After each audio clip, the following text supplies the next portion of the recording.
سرخطی مهمترین خبرها. نام خود را بسنجید. نشر اسم شهروندان تاجیکستان در رویخط سیاه روسیه.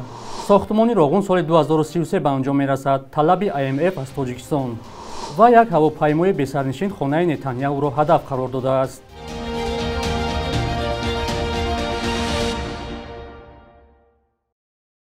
درود بیننده‌های عزیز، برنامه نوید بامدادی را با خبرها از تاجیکستان و جهان از استودیوی رادیو آزادی در دوشنبه تقدیم می‌کنیم. امروز 21 اکتبر است.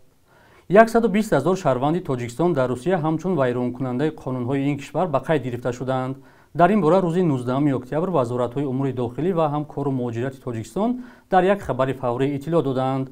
در خبری رسمی شهروندان تاجیکستان آگاه کرده شدند که با این افراد اخراج یا دپورتاسیا از خاک روسیه تهدید می‌کند. شهروندان می‌توانند نام خود را در به اصطلاح رویخط شخصانی نظارت شونده بسنجند که آن را مقامات حفظ قانون روسیه ترتیب دادند. در خبری رسمی تاکید شده است که با قانون‌های فدرالی روسیه اوید به بودباش شهروندان خارجی تغییر و الовه‌ها وارد شده است و این تغییرات از 5 فوریه سال 2025 اعتبار قانونی پیدا می‌کند. شهروندان می‌توانند با فهرست وارد شده نام خود را بسنجند که آیا در رویخط وارد هستند یا نه. بعد حمله به تالار کنسرتی کروکس در ولایت مسکو در ماه مارس قانون‌های مهاجرت در روسیه خیلی شدید شد و در دوام چند ماه بعد این ده‌ها هزار مهاجر به خصوص شهروندان تاجیکستان بازداشت و اخراج و رانده شدند. در بسیار حالت‌ها این جریان با پایمالشوی حقوق مهاجران گذشته است. مقامات در تاجیکستان چنین رفتاری روسیه را تنقید و بر رعایت حقوق مهاجران دعوت نمودند، ولی در مسکو مقامات این تدبیرها را امری ناگزیر برای به ترتیب درآوردن جریان مهاجرت درست می‌شمارند. صندوق بین‌المللی پول در گزارش نوی خود گفته است که ساختمان نیروگاه راغون نه سال 2032 طور قبلا برنامه‌ریزی شده بود، بلکه سال 2033 به انجام رسیده تنها در سال 2040 با اقتدار پرش کار خواهد کرد. خراجات ساختمان هم به ارزیابی این سازمان از 5 میلیارد دلار قبلی به 6.4 میلیارد دلار افزایش یافته است. مقامات به خردشوی پول و بالاروی نرخ محصولات را سبب گرانی میگویند، ولی مخالفان سیاسی آنها افزایش خراجات را به فساد مالی و نبودن شفافیت در خرج سرمایه بستگی میدهند.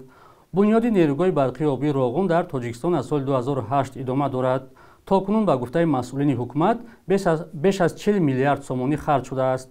حالا ساختمان به مرحله اعظم از سرخرج خود وارد شده، تاجیکستان توانی به تنهایی سرمایه‌گذاری آن را ندارد. در گزارش صندوق بین‌المللی پول گفته می شود تاجیکستان در 2 سال آینده برابر 3% مجموع محصولات داخلی به ساختمان راغون پول جدا می کند. قرار است خراجات باقی را کشور از کنسورسیوم سازمان‌های بین‌المللی زیر رهبری بانک جهانی قرض بگیرند. طوری از گزارش برمی‌آید سازمان‌ها پیش از دادن قرض در نزد تاجیکستان شرط گذاشتند که پیشکی با کشورهای همسایه برای فروش برق قرارداد بندد که برق راغون را فروخته قرض را جبران می‌کند.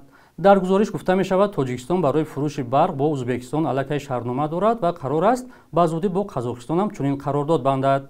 تا امروز 2 چرخه نیروگاه آبی برقی راغون ساخته شده است. چرخه یا اگریگات سوم آن با گفته پرزیدنت تاجیکستان امامعلی رحمان باید سال 2025 به استفاده داده شود.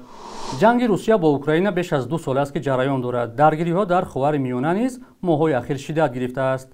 اسرائیل بعد حمله گروه حماس در ماه اکتبر سال گذشته عملیات گسترده را در نوار غزه آغاز کرد که تا حال ادامه می‌کند. میان این کشور و گروه حزب الله نیز زد و خورد ادامه دارند. خبرنگاران رادیوی آزادی از راهگذران در شهر دوشنبه پرسیدند که درباره این جنگ و نزاع‌ها در چند نقطه جهان خبر دارند و به فکر آنها کسی می‌تواند این جنگ را خاتمه دهد. اوکراین روسیه همه می‌دونند.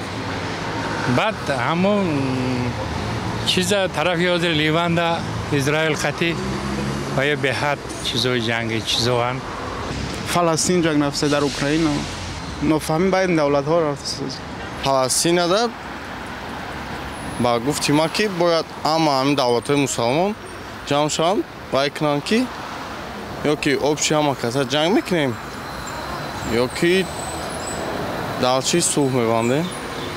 اوکراینش من کردنش از پر طوری مسکو باید منش کنه همتایش به همدیگر نخود چپ شد.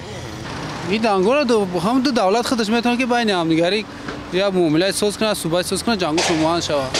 فقط بین هم دو دولت کسی که با کسی جنگ میکنه هم دو دولت میتونه که معامله ساز کنه و خشون جنگشون بس کنه دیگه کسیش که با او کمک کردن نمیتونه.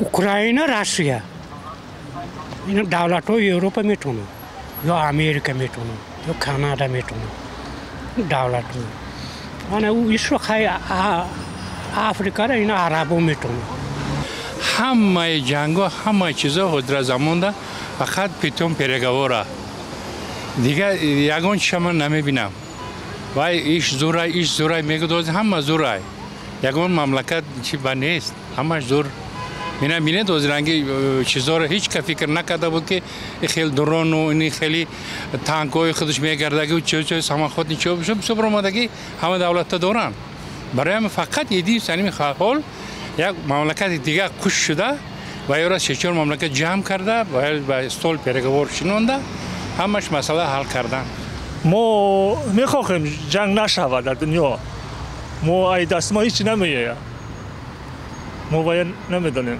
اگر دست ما دا باشه ما همین روز ما میکنم جنگ دیگه جنگ نشود برای ما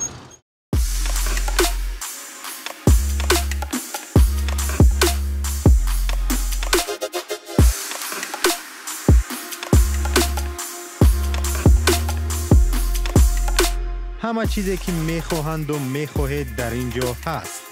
تازه ترین اخبار، گزارش های ویدیویی، شرح حادثه و تحقیقات ژورنالیستی. زمینه رادیو آزادی را نصب کنید و همه این را با انگشت زدن به تلفن هوشمند خود به دست بیارید. مقامات اسرائیل گفتند که یک هواپیمای بی سرنشین روز 19 اکتبر خانه سروزیر بنیامین نتانیاهو را نشان گرفته است. منزل نتانیاهو در قیصریه، شمال اسرائیل جایگیر است. با گزارش رسانه‌ها در زمان حادثه نتانیاهو در آن منطقه حضور نداشته است. درباره خسارات خبری نیست. این حادثه در حال رخ داد که حزب الله لبنان بعد از کشته شدن یحیی سینوار رهبر گروه حماس مرحله نو و سخت‌ترین جنگ را با ضد اسرائیل اعلام کرد. ارتش اسرائیل روز 17 اکتبر خبر داد که سینوار 62 ساله در نوار غزه کشته شد. حزب الله لبنان و گروه فلسطینی حماس از حمایت ایران برخوردارند. ایالات متحده آمریکا هر دو سازمان را تروریستی می‌داند. بخش یک روزی تاریخ را همکارانمان آماده کردند که تحولات مهمترین تاریخ را در روز 21 اکتبر فرا می‌گیرد.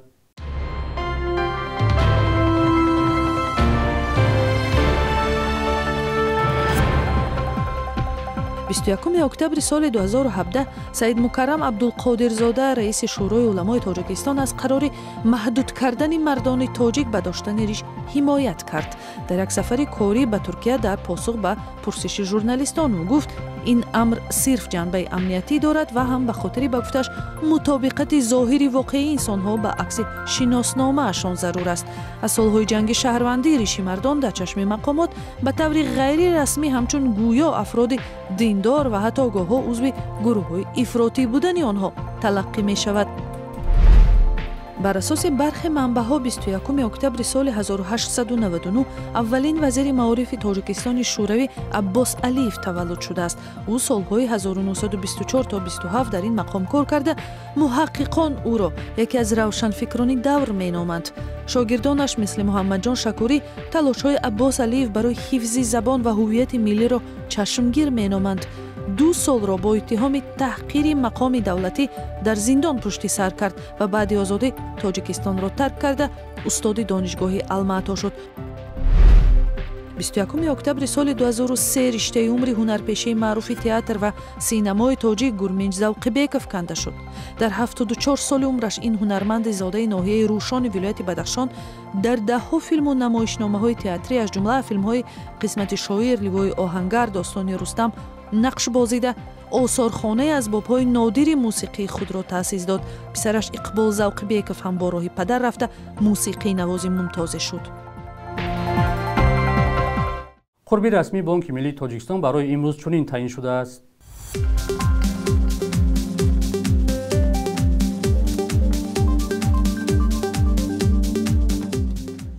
бинандагони азиз, муддати ҷудошуда барои барномаи навид ба анҷом расид.